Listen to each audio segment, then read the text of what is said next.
사랑하시다, 끝까지 사랑하시다라는 제목으로 하나님 말씀 증거하도록 하겠습니다. 여러분, 지난주 설교에 잠시 언급했던 그 큐티 생활 이번 주 동안 잘 하셨습니까? 예, 대답이 좋습니다. 예, 이 팸 공부를 통해서도 잠시 배웠던 그 큐티 생활 계속해서 앞으로도 잊지 마시고 계속해서 지속적으로 해 나가셨으면 좋겠습니다. 이 팸 보고서를 통해서요, 여러 가지 이렇게 많은 다양한 보고를 받게 되었습니다. 다양한 제보를 받았는데 어떤 분은요, 큐티에 대해서 전혀 모르고 계셨는데 지난 시간을 통해서, 지난 팸 공부를 통해서 큐티에 대해서 조금 알게 되셨다고 하더라고요. 또 어떤 사람은 자기 말고 다른 사람이 자기보다 큐티를 더 많이 해서 깜짝 놀랐다고 하더라고요. 그 놀란 마음을 추스릴 수가 없었다고 하더라고요. 그래서 제가 그 주중에 그분에게 연락을 따로 드렸습니다. 그래서 따로 연락을 드려서 그러면 이번 주에 큐티 많이 하셨냐고 얘기를 하니까 카톡을 보냈거든요. 그 답장이 이렇게 왔습니다. 몇 번 점점점. 예, 큐티를요 처음 알게 돼도 상관없습니다. 그리고 몇 번 해도 상관없습니다. 지금부터 중요합니다. 이제부터 빠지지 마시고 큐티를 꼬박꼬박 해 나가시는 우리 청년 여러분 되시길 주님의 이름으로 축복합니다. 이렇게 우리가 하나님 말씀을 매주 받습니다. 하나님 말씀 예배 끝나고 저 문을 나가면서 절대 잊어버려서는 안 되는 것입니다. 하나님 말씀 매주 주시는 그 말씀을 우리가 항상 마음속에 새겨놓고 머릿속에 항상 생각하면서 기억하면서 그대로 살아내겠다, 내가 그렇게 한번 살아보겠다 결단하며 나아가야 하는 것입니다. 여러분, 저 문을 나가면서 다 잊어버리시면 안 됩니다. 최소한 한 줄, 한 센텐스는 끝까지 머릿속에 넣어놓고 계셔야 한다는 것입니다. 여러분, 오늘 호세아를 통해서요, 우리가 읽은 이 호세아 본문을 통해서 하나님께서 그 하나님의 사랑을 대해서 말씀하고 계십니다. 그렇다면 우리가 이번 주에 붙들고 가야 하는 그 키워드는 무엇일까요? 사랑이겠죠? 예, 다들 아시죠? 사랑이죠? 예, 일주일 동안 우리가 붙들면서 나아가야 하는 말씀은 사랑인 것입니다. 네, 아멘입니다. 네, 먼저는요, 우리 하나님을 사랑하시고요, 또 하나님께서 사랑하시는 하나님의 자녀들, 우리 옆에 앉아 계시는 형제 자매들, 또 우리 이웃들을 사랑하시고요, 우리가 더 나아가서는 우리 자신도 사랑해야 됩니다. 우리 스스로를 사랑하시며 자존감을 높이시고요, 우리 그렇게 해서 신앙생활을 하셔야 되고 우리 일반적으로 살아가는 우리 그 삶을 자존감 있게 살아가야 한다는 것입니다. 선지자 호세아 그 이름의 뜻은요, 여호와께서 구원하시다라는 뜻을 가지고 있습니다. 호세아 선지자의 그 이름은요, 하나님께서 구원하시다라는 그 뜻을 가지고 있습니다. 선지자의 그 이름, 선지자라는 그 직업과 너무나 잘 어울리는 이름이지 않습니까? 그는 북이스라엘의 선지자였습니다. 원래 당시는요, 이스라엘이 남과 북으로 나눠져 있었습니다. 북이스라엘과 남유다로 나눠져 있었다는 것입니다. 그런데 남유다는 그나마 그래도 하나님의 뜻대로 행하기 위하여서 열심히 노력했던 그런 민족이었습니다. 그런데 북이스라엘은 전혀 그러지 못했습니다. 당시 북이스라엘을 다스리던 그 왕이 있었는데요, 그 왕의 이름은 여로보암 왕이었습니다. 그는 왕으로서의 그 강력한 리더십을 보여주셨습니다. 많은 업적을 남겼습니다.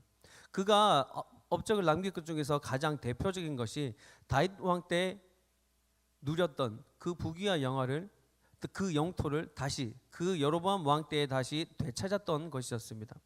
그럼에도 불구하고 그는 신앙적으로, 영적으로 하나님과 너무 멀리 떨어져 있었기 때문에, 하나님으로부터 완전히 돌아서 있었기 때문에 그가 그렇게 좋은 왕으로 거론되지 못하는 이유가 거기에 있다는 것입니다.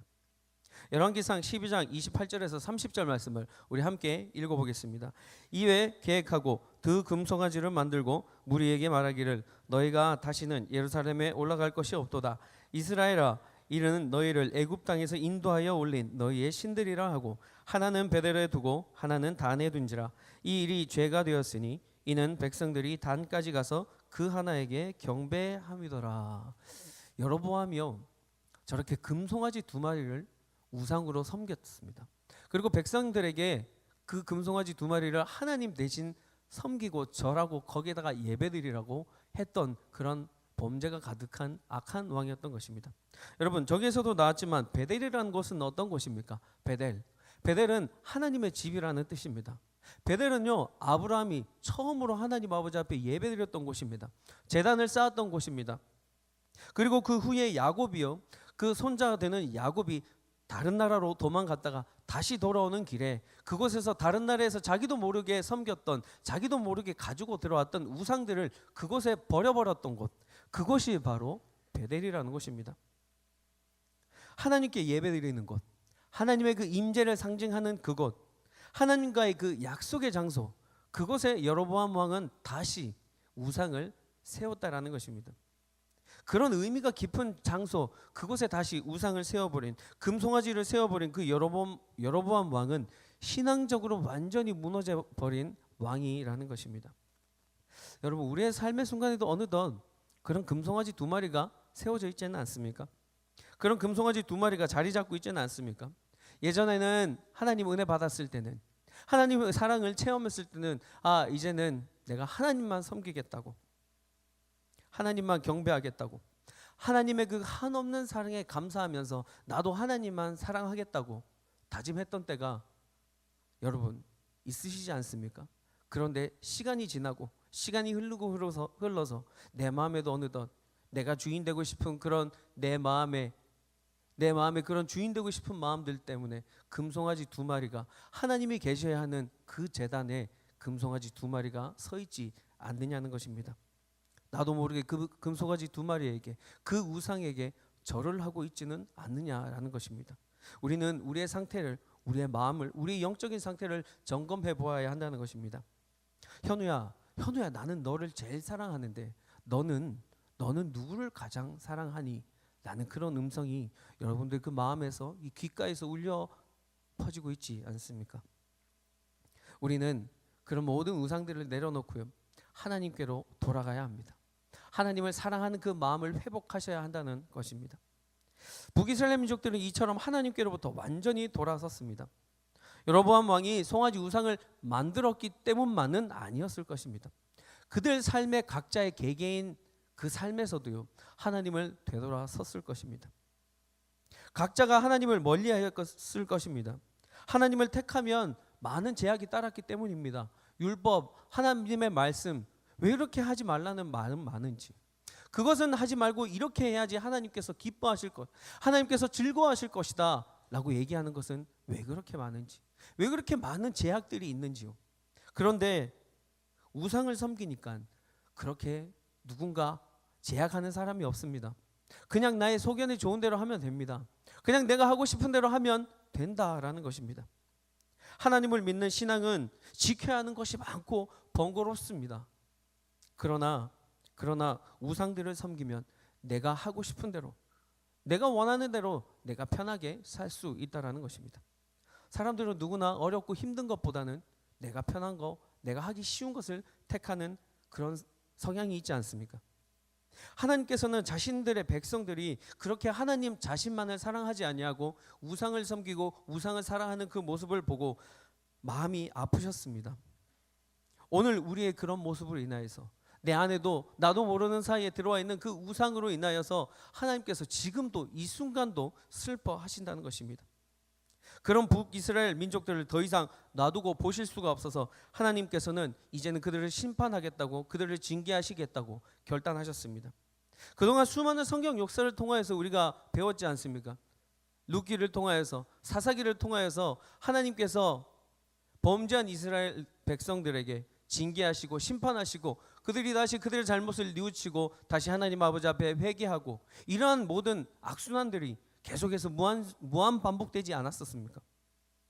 더 이상 이제는 하나님께서 하나님의 그 자녀, 하나님의 백성들이 그런 죄의 사슬 안에 매여 있는 것, 얽매여 있는 것을 더 이상 두고 보실 수가 없으셨기 때문에 하나님께서는 심판의 칼날을 드시기로 결정하셨던 것입니다. 그런데 하나님은 사랑이십니다. 마지막까지 다시 한 번 더 이 호세아 선지자를 통하여서 하나님의 그 자녀들을 사랑하기로 다시 한 번 더 기회를 주시기로 결정하셨던 것입니다. 북이스라엘 민족들이 하나님에 대한 사랑의 마음을 다시 회복하고 하나님께로 다시 돌아오기를 원하셨던 것입니다. 그런데 그 방법이 우리가 상상하기로는, 우리가 절대 우리의 사람들의 지혜와 지식으로는 상상하지도 못하는 그런 방법을 하나님께서는 선택하십니다. 오늘 말씀 2절입니다. 여호와께서 처음 호세아에게 말씀하실 때 여호와께서 호세아에게 이르시되 너는 음란한 여자를 맞이하여 음란한 자식들을 낳아라. 이 나라가 여호와를 떠나 크게 음란함이니라 하시니. 하나님의 말씀을 전해야 할 그 선지자에게 음란한 여인과 결혼을 하라고 얘기하는 것입니다. 음란한 여자가, 음란한 여인이 어떤 사람입니까? 몸을 파는 여인을 얘기하는 것입니다. 하나님의 말씀을 선포해야 할, 하나님의 말씀을 대언해야 할 그 선지자, 그 선지자가 음란한 여인과 결혼한다는 것 자체가 말이 되지 않습니다. 있을 수도 없는 일이고 납득이 되지도 않습니다. 뿐만 아니라 그 결혼이 하나님께서 선지자 호세아에게 선지자로서의 그 사명, 그 사명으로서 주시는 첫 번째 임무라는 것입니다. 첫 번째 명령이라는 것입니다. 그러나 이런 정상적이 못한 음란한 여인과의 결혼 생활로 말미암아 호세아를 통하여서 하나님께서는 자신이 사랑하는 그 북이스라엘 민족들에게 다시 한 번 더 기회를 주기 위하였던 것입니다. 그 북이스라엘 민족들의 죄를 용납하시고 사랑의 대상으로 삼으시려고 다시 한 번 더 그들에게 기회를 주시려고 하셨던 것이죠. 북이스라엘 그 민족들에게 하나님의 말씀을 실질적으로 선포해야 하는 그 호세아 음란한 여인과의 그 결혼 생활을 통하여서 한번 느껴보라는 것입니다. 음란한 자녀를 낳아서 그들에게 음란한 이름을 붙여서 한번 느껴보라는 것입니다. 그래야지만 실질적으로 북이스라엘 민족들에게 하나님의 말씀을 선포해야 되는 그 호세아가 피부로 직접 와닿게 느낄 수 있다라는 것입니다. 하나님은 그 방법을 쓰시기 위하여서 호세아에게 음란한 여인 고멜과 결혼하라고 했던 것입니다. 오늘 말씀 3절입니다. 이에 가서 디블라임의 딸 고멜을 맞이하였더니 고멜이 임신하여 아들을 낳으매. 호세아에게 주어진 그 첫 번째 하나님의 명령, 비정상적인 음란한 여인과의 그 결혼을 통하여서 하나님께서 주신 사명을 감당하기 위하여서 호세아 선지자는 하나님의 말씀, 도저히 이해되지 않는 그 하나님의 말씀을 순종하기로 결단하였던 것입니다. 그리고 그로 인하여 낳은 음란한 자녀를 통하여서, 그리고 그 자녀들에게 하나님께서 직접 이름을 지어주시면서 하나님께서 북이스라엘 백성들을 향한 그 심판이 이제 바로 이 코앞까지 닥쳤다라는 것을 말씀하기를 원하셨다는 것입니다. 여러분, 이제 좀 더 구체적으로 본론으로 들어가서 그 호세아를 통해서 보여주신 하나님의 사랑은 어떤 것인지, 그 사랑을 받은 우리는 앞으로 어떻게 살아야 하는 것인지 한번 알아보고 묵상하는 시간 갖도록 하겠습니다.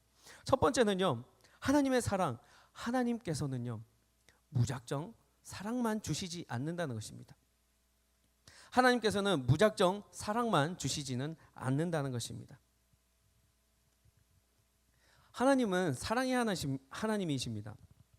그러나 동시에 공의의 하나님이십니다.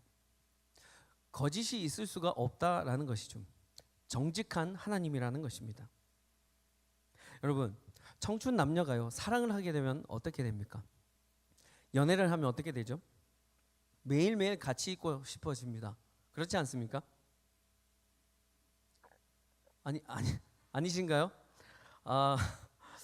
아침부터 만납니다. 그렇죠? 아침부터 만나서 데이트를 합니다.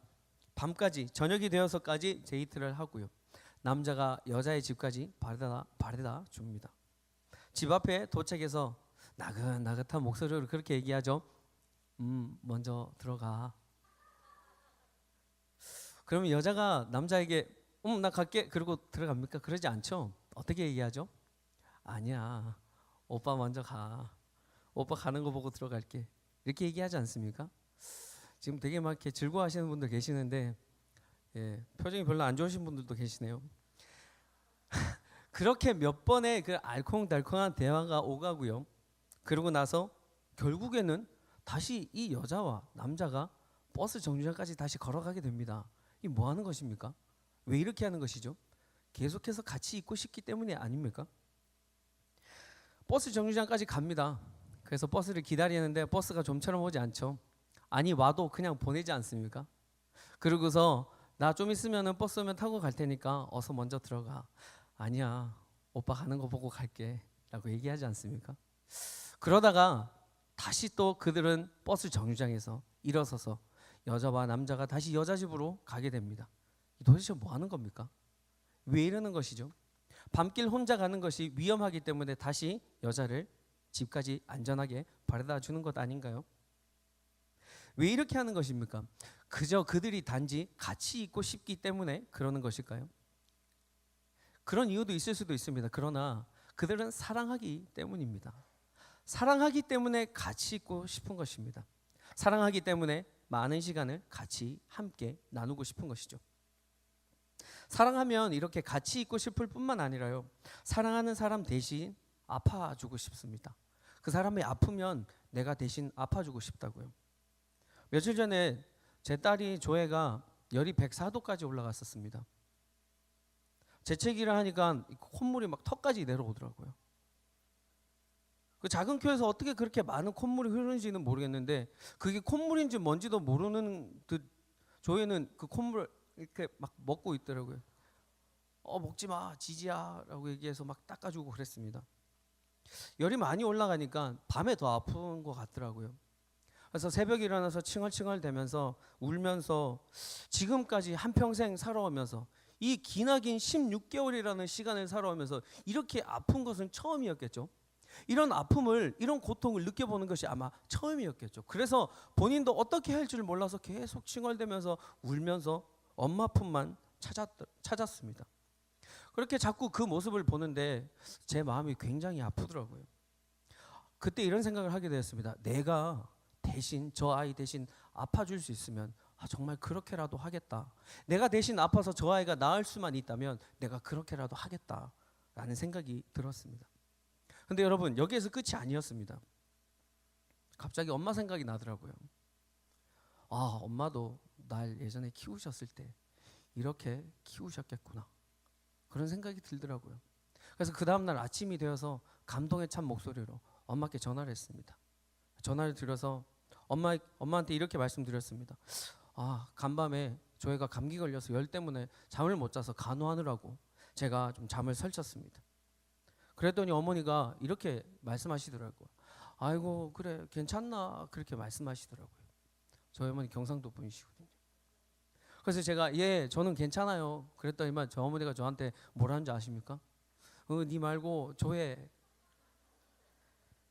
저는 간밤에 어머니를 묵상했는데, 저는 간밤에 어머니를 묵상하면서 어머니가 저를 키우셨을 때 이렇게 지극으로 정성으로 사랑으로 날 키우셨겠구나. 니 말고 조회. 이처럼 사랑하면요, 여러분 같이 있고 싶습니다. 대신 아파주고 싶습니다.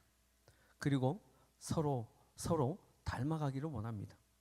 이것이 사랑이라는 것입니다.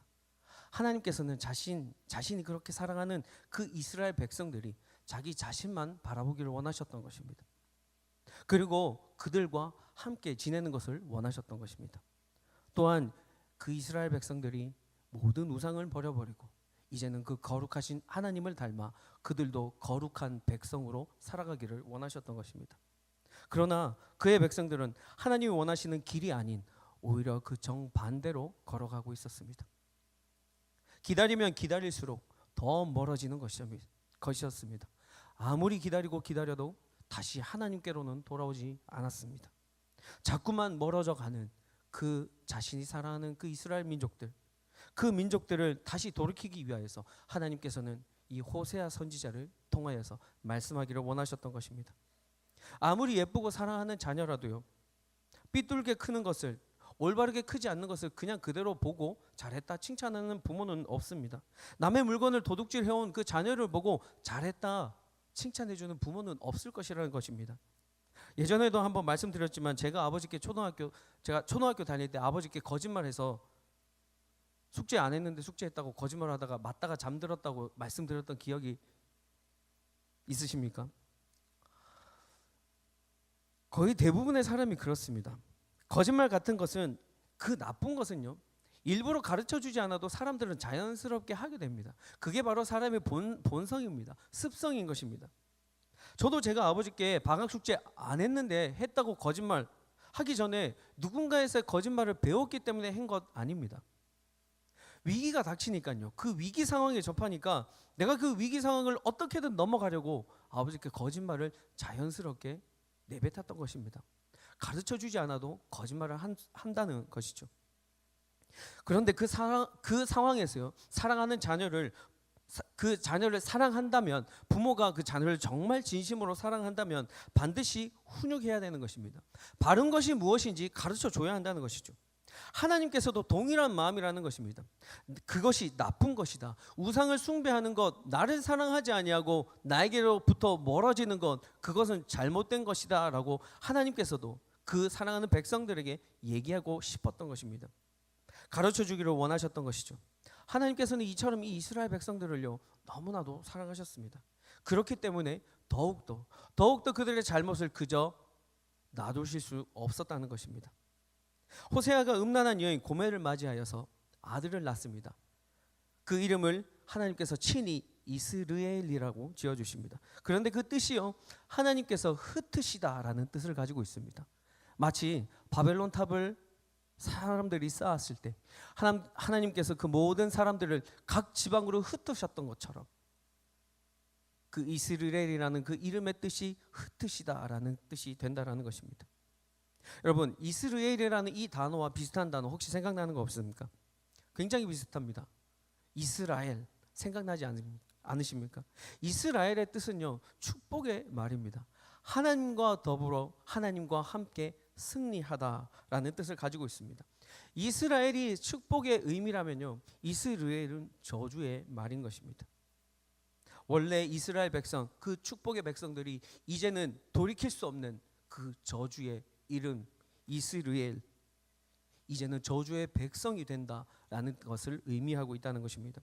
이처럼 사랑하는 자녀의 이름을 희생해서라도, 사랑하는 그 사람의 자녀의 이름을 희생해서라도 하나님께로부터 돌아선 백성들에게 메시지를 전하고자 하기 위한 하나님의 마음이 이와 같다는 것입니다.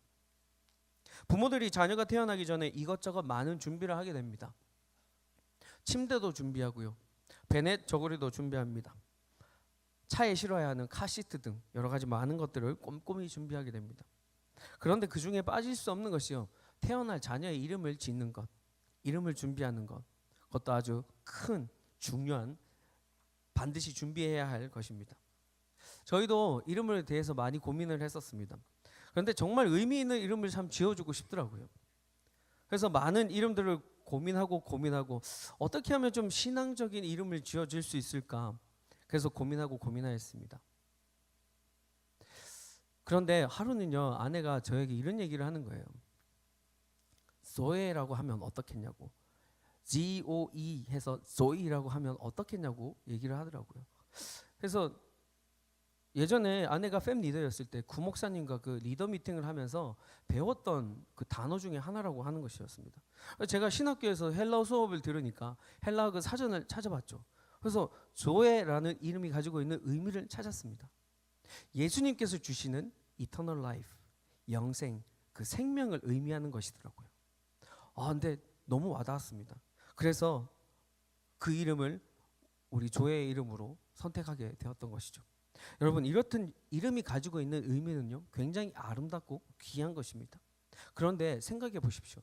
이스라엘아 불렀던 그 당시 사람들의 마음이, 그 호세아의 마음이, 하나님의 마음이 어땠겠습니까?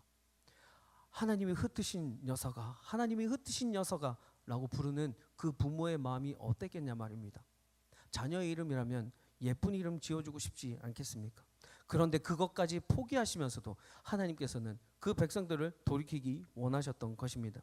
뿐만 아니라 호세아 아내 고멜이 또 임신하여 딸을 낳았습니다. 이번에는 하나님께서 이름을 로루하마라고 하셨습니다. 그 뜻은 긍휼히 여김을 받지 못한 자라는 뜻입니다. 그리고 또 임신하여서 아들을 낳았습니다. 내 백성이 아니다라는 뜻의 로암미라고 하셨습니다. 내 백성이 아니다라는 뜻은 나도 이제 너의 하나님이 아니다 라는 것을 의미한다는 것입니다. 호세아 선지자의 자녀들이 이름을 통해서 이제 더 이상 사랑만 주지 않겠다, 내가 무작정 너희들에게 사랑만 주지 않겠다라고 말씀하시는 것이죠. 특별히 이 마지막 로암미라는 이름이 상징하는 것은 더욱더 큰 심판을 하나님께서 내리시겠다라는 뜻으로 해석된다는 것입니다. 이 호세아가 자녀를 3명이나 낳을 때까지 이스라엘 민족들은 하나님께로 돌이키지 않으셨습니다. 하나님께서, 그 말은 다른 말로 하면 하나님께서 심판을 미루셨습니다. 그들이 다시 돌아올 때까지. 짧게는 6년이라는 시간, 길게는 8년이라는 시간까지 하나님께서 그들을 두고 보셨습니다. 기회를 주셨던 것입니다. 그런데도 그들은 돌아오지 않았던 것입니다. 첫째, 이스라엘이 북이스라엘에 대한 단순한 그 징계의 선포였다면, 로르하마라는 그 이름은 하나님의 은혜를 이제는 내가 거두어 가버리겠다라는 선포이고, 로암미는 이제 이스라엘도 이방 민족과 같이 취급하겠다, 내 백성이 아니다라고 얘기한다는 것입니다. 하나님께서는 이스라엘과 로르하마라는 이름을 통해서 회개하지 않고 하나님과의 그 사랑의 관계를 회복하지 않는 북이스라엘 백성들에게 이제는 로암미라는 그 멸망을 선포하고 계신다는 것입니다. 그럼에도 불구하고 북이스라엘은 하나님의 그 경고를, 하나님의 그 심판의 메시지를 귀등으로도 듣지 않았습니다. 따라서 하나님께서 북이스라엘 백성들이 이제는 나와 전혀 관계없는, 상관없는 관계, 버려버린 백성이라고 취급하셨다는 것입니다. 여러분, 하나님은 사랑의 하나님이시지만 동시에 공의의 하나님이십니다. 하나님께서는 너무나 정직하시기 때문에 죄짓고 하나님께로부터 돌아선 자녀들을 그저 영원토록 사랑만으로 감싸주실 수 없다라는 것입니다. 때에 따라서 사랑하는 자녀에게 그들을 올바로 훈육하기 위하여서 징계를 하신다는 것입니다. 여러분, 혹시 우리도 이런 비슷한 상황 가운데 있습니까? 그런 비슷한 상황 가운데 있다 할지라도 우리는 하나님께 감사해야 하는 것입니다. 우리에게 로암미라고 부르시지는 않으시기 때문이라는 것입니다. 나는 이제 더 이상 너와 상관없는 관계이다 라고 하지 않는 것, 그저 우리를 내버려 두시지 않는 것만으로도 우리는 감사해야 한다는 것입니다. 그 징계의 도구로 사용하시는 하나님의 심판으로 인해서 우리가 다시 하나님께로 돌아갈 수 있는 그 기회를 우리에게 허락하고 계시기 때문입니다. 하나님보다 더 사랑하는 것을 우리 내려놓고요, 하나님께로 속히 돌아가는 우리가 되어야 할 것입니다. 하나님만을 더 사랑하는 우리가 되길 주님의 이름으로 간절히 축복합니다. 둘째는요, 우리는 하나님으로부터 받은 그 사랑을 반드시 나눠야 합니다. 우리는 사랑의 교제를 해야 합니다. 사랑은 여러분 주는 것입니다. 사랑은 그저 받기만 하는 것이 아닌 것입니다. 건강한 관계가 형성되기 위하여서는 서로에게 사랑을 주어야 하는 것입니다. 특히 이 교회 공동체에서 이루어지는 이 교제에서는 사랑이 절대 빠질 수 없다라는 것입니다. 고린도전서 13장 1절에서 3절의 말씀을 우리 함께 읽어보겠습니다. 내가 사람의 방언과 천사의 말을 할지라도 사랑이 없으면 소리나는 구리와 울리는 꽹과리가 되고, 내가 예언하는 능력이 있어 모든 비밀과 모든 지식을 알고 또 산을 옮길 만한 모든 믿음이 있을지라도 사랑이 없으면 내가 아무것도 아니오. 내가 내게 있는 모든 것으로 구제하고 또 내 몸을 불사르게 내어줄지라도 사랑이 없으면 내게 아무 유익이 없느니라.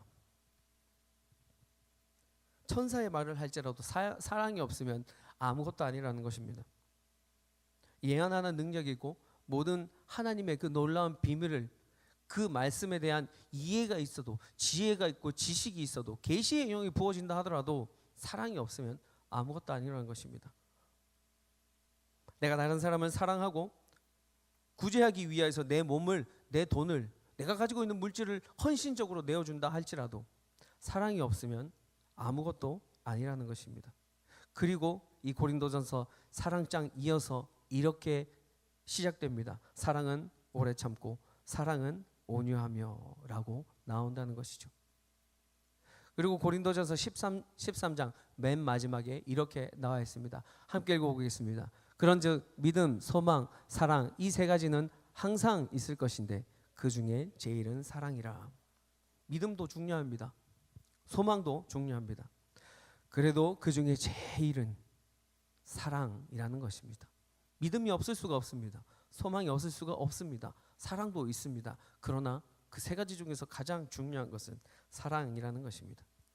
우리가 앞서 이스라엘 백성들을 향한 하나님의 그 쉬지 않는 사랑에 대해서 살펴보았습니다. 그들을 심판하시려는 이유 또한 그들이 미워서가 아니라 그들을 너무나 사랑하기 때문에 그들을 심판하려고 하셨던 것이라는 것도 살펴보았습니다. 사랑하는 자녀가 어긋나지 않고 바른 길로 가게 하기 위하여서 그렇게 하신다는 것입니다. 그러한 큰 하나님의 사랑이 저와 여러분에게도 우리에게도 동일하게 적용된다는 것입니다.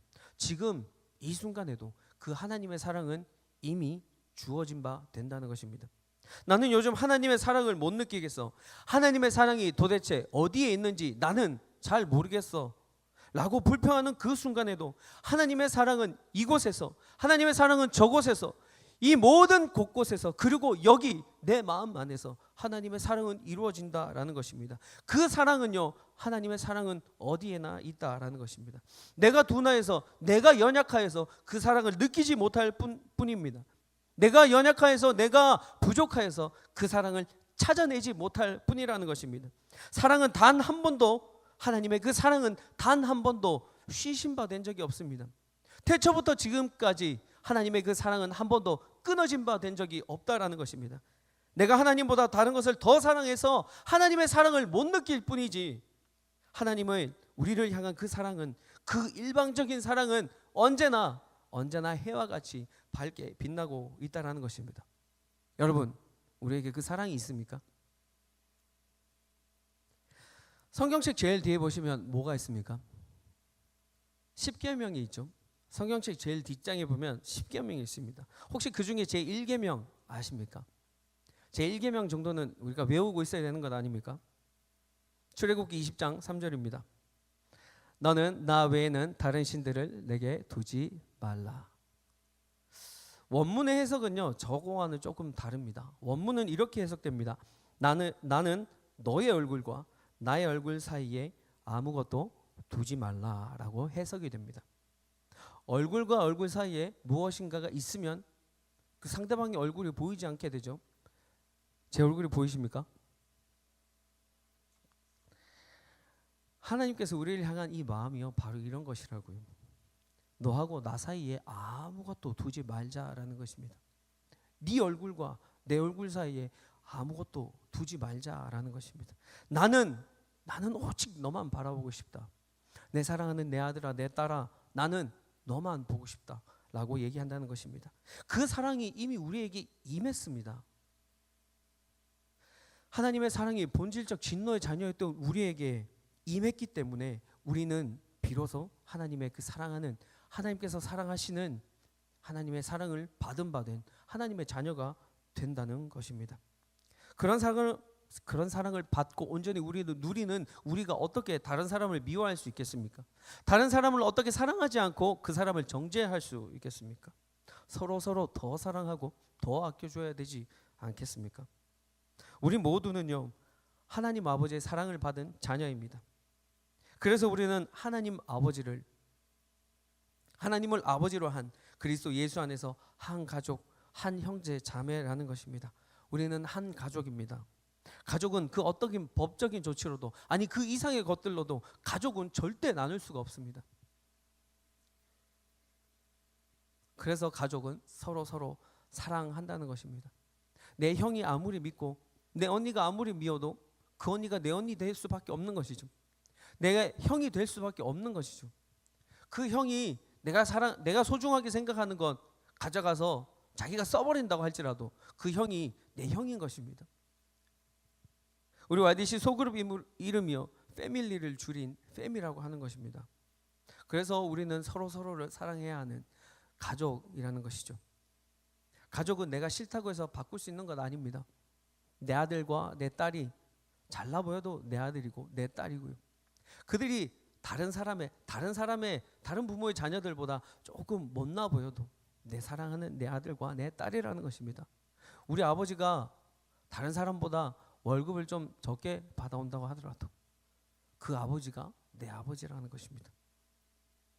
바꿀 수 없습니다. 그리고 가족은 부족한 점이 보이면 보일수록 서로도 감싸주고 서로도 사랑으로 이끌어주고 안아주는 것, 그것이 바로 가족이라는 것입니다.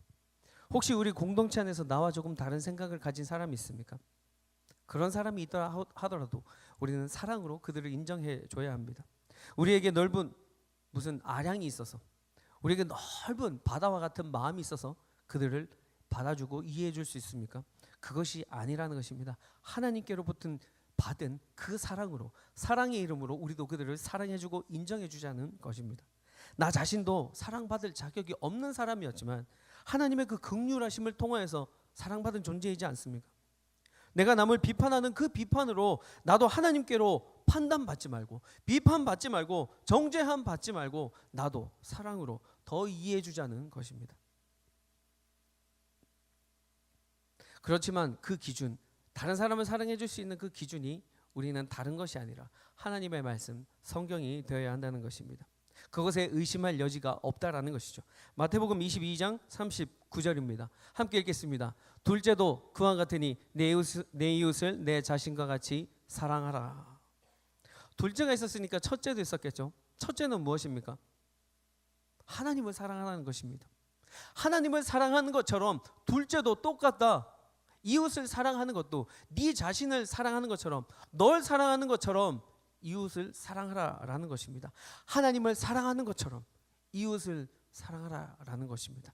믿음의 형제 자매들을 사랑하라라는 것입니다. 사랑이 넘치는 교제를 나누는 우리 YDC 공동체 되길 간절히 소망합니다. 여러분, 말씀을 정리하겠습니다. 하나님께서는 자신의 백성을 너무 사랑하셨기 때문에 그들이 올바른 길로 가게 하기 위하여서 때로는 심판과 징계라는 도구를 사용하시기도 합니다.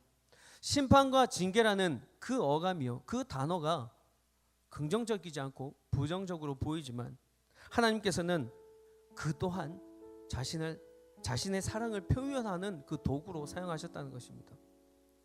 심판과 징계, 부정적인 뜻을 담고 있는 단어지만 그 또한 하나님께서는 자신의 사랑을 표현하는 도구로 쓰셨다는 것입니다. 그리고 우리가 하나님께로부터 받은 그 사랑을 반드시 나눠야 하는 것입니다. 예외가 없습니다. 이웃이라는 말을 큰 의미로 보았을 때 우리 육신의 가족도 우리의 이웃이 될 수 있을 것입니다.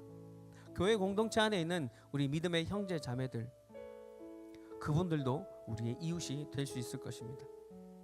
뿐만 아니라 더 나아가서 우리는 그 이웃만 사랑하는 것이 아니라 더 나아가서 우리를 사랑하시는 하나님께 우리도 하나님의 사랑하는 그 마음을 더욱더 들여서 하나님과 그 사람 사이에서 온전한 사랑의 교제가 이루어지길 되길, 그런 YDC 예배 공동체 되길 주님의 이름으로 간절히 축원합니다. 축원합니다. 축원합니다. 다 함께 기도하시죠. 오늘 하나님께서 우리에게 주신 그 말씀으로 한번 기도했으면 좋겠습니다. 하나님께서는 우리를 무한히 사랑해 주시지만, 끝이 없는 사랑으로 우리를 사랑해 주시지만 때로는 그 사랑이 너무나 우리에게 쉽게 생각되어질 수 있고